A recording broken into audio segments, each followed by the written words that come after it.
Surf, sun, and sand, great food, a Ferris wheel, rides, games, a music stage, classic cars, and fun. That's what's in store for you at the Mesquamaket Spring Festival, Friday, Saturday, and Sunday, May 13th, 14th, and 15th at Mesquamaket State Beach. On the shores of Westerly, Rhode Island, the Mesquamaket Spring Festival is a great way to start the 2022 beach season. For more information, log on to MesquamaKetFestival.org. Mesquamaket Spring Fest. Hello, everybody, and welcome back to the Mesquamaket Beach Show. My name is Ben Barber. I am your host, and I am so excited because tonight we are continuing to preview Springfest, and I am talking to the one and only. You may or may not, if you know this person, you are going to be very excited, and if you don't know him, you're going to be very excited that you just found out about him. The self-proclaimed greatest family-friendly, all-ages content creator in the world, in the galaxy, in the multiverse. He'll be at Springfest on Saturday and Sunday. Brian Saviano, A.K.A. Bricks O'Brien. Brian, how are you, my friend? I'm tired, but I'm very good. Thank you for having me on, Ben. And hello, everybody watching from the Westerly area and beyond. I'm excited to be at Springfest this upcoming weekend for some rides, games, shenanigans afoot along the beach. I'm very excited, so thank you for having me. You're welcome. Tell everybody who you are and what you do. Sure. So I am I'm a family-friendly content creator, which means that I make videos about video games all across the internet. You can watch my stuff on YouTube. I have my own Roku channel, and I'm also on safe streaming platform Kidoodle. So if you have a little one at home that likes watching or playing video games, my stuff might be for you. I cover the latest and greatest Nintendo games, Minecraft, and so much more than that across all those platforms and beyond. I'm also going to be a children's book author this upcoming summer with my first ever forte into being an author. It's called Pro Gamer's Guide to Healthy Habits, and it's a project that Ben has known about for a very long time and is a thing that's something I'm very proud of. So I'm excited to strut my stuff at Springfest and be there alongside the illustrator of my children's book, Mr. Kevin Hinkle. Yes, I'm very excited, and I'm excited to finally meet Kevin. I keep refusing to go see Kevin wherever he is, whenever he comes locally.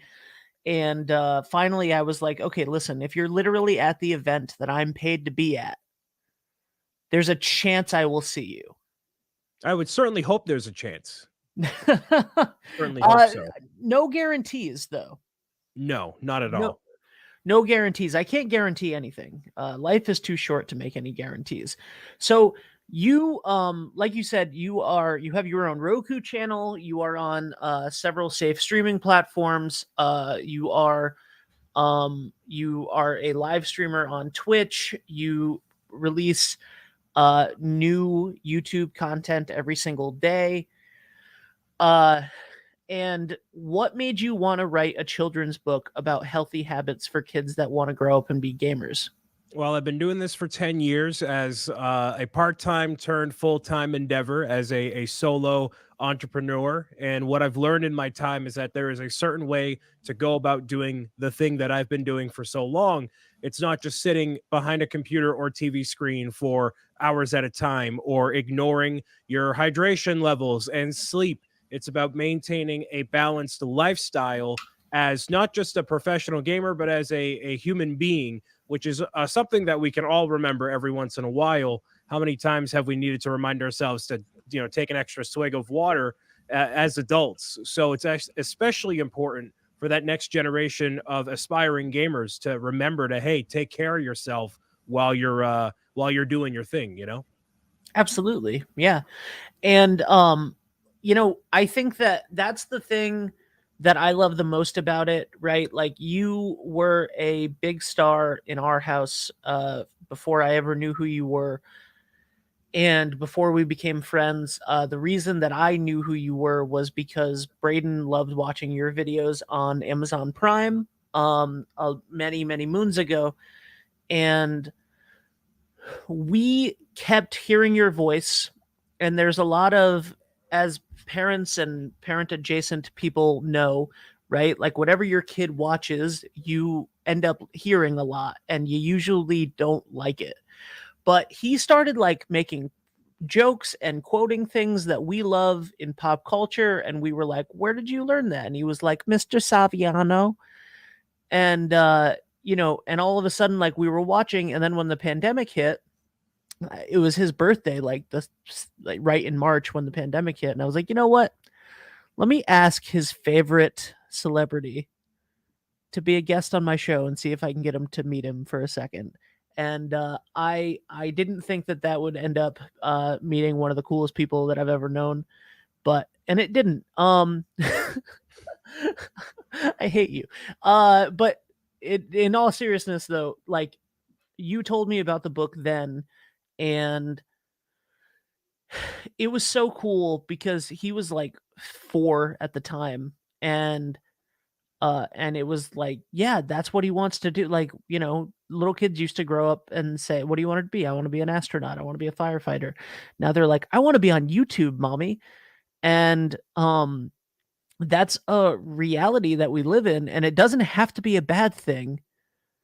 It really doesn't have to be a bad thing. You can make a positive impact on the world, and you can, do good things for yourself, and I love it. So I think that the message is huge. The artwork from Kevin is fantastic.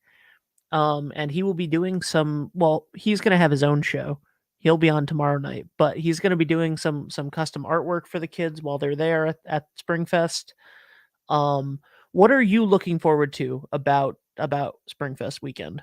I'm looking forward to hanging around the beach and being in a environment I haven't been to before. So I'm not a native Rhode Islander. I'm from the North Shore of Boston, Massachusetts. So this is going to be about a 2-hour drive for me to stop down there and say hello. So it's a semi vacation, I guess, for me, a good way to kick off the summer activities in a way, even though we're still early in May and it's frigid, at least up by where I am.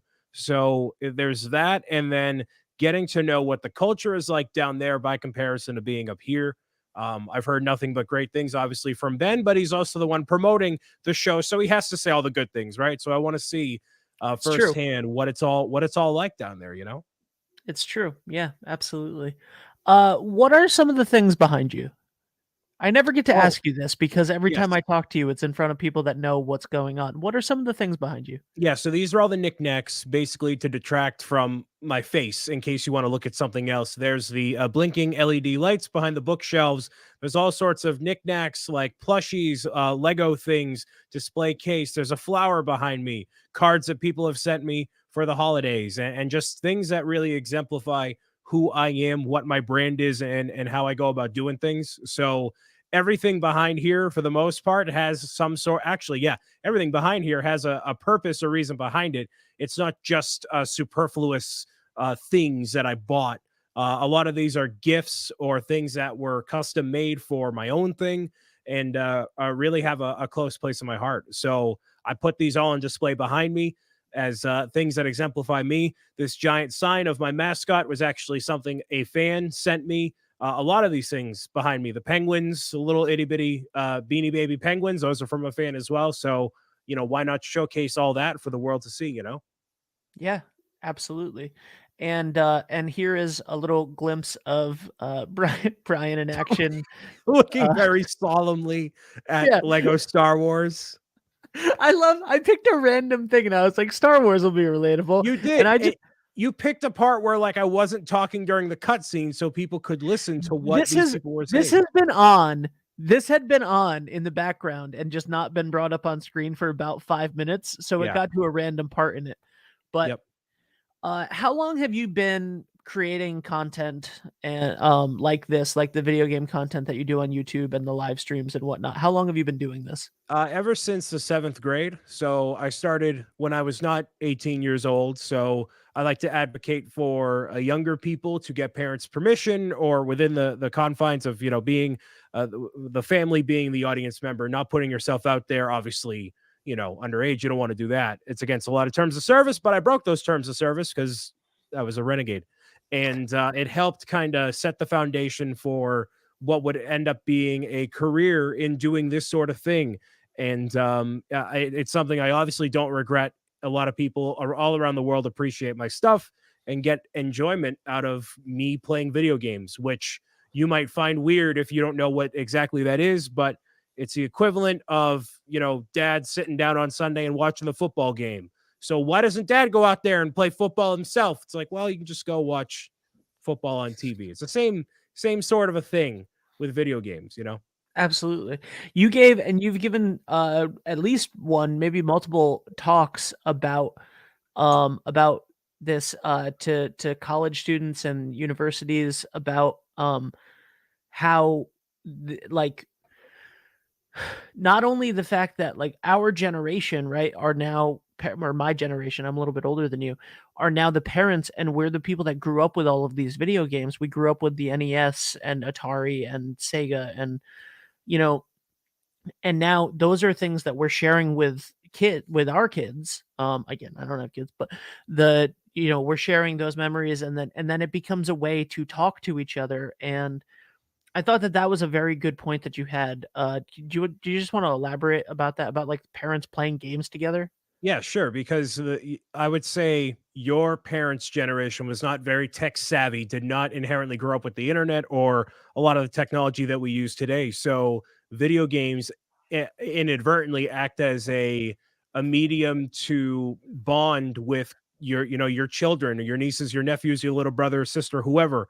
And through playing games and just having these bonding moments fostered while playing Minecraft together on one console or across the internet, you're able to share in those situations, and inevitably discussions come up where, you're maybe doing something tedious in a video game that you need something to talk about, like, hey, how was your day at school? And then otherwise, you'd have to sit them down at the dinner table and force it out of them, right? But now you get to play a video game that they are enjoying. It's something new for you, and it sets as a middle ground to have a good conversation with somebody that you may not have before. So I encourage it for anybody who just wants to either, shut out the world for a little while, to not focus on the things that plague us every single day on the news and everything else. You can use it as an enjoyment thing, but it's also it can be a therapy thing. It can be a bonding experience for people of any age. And it's done so much for the families that watch what I do.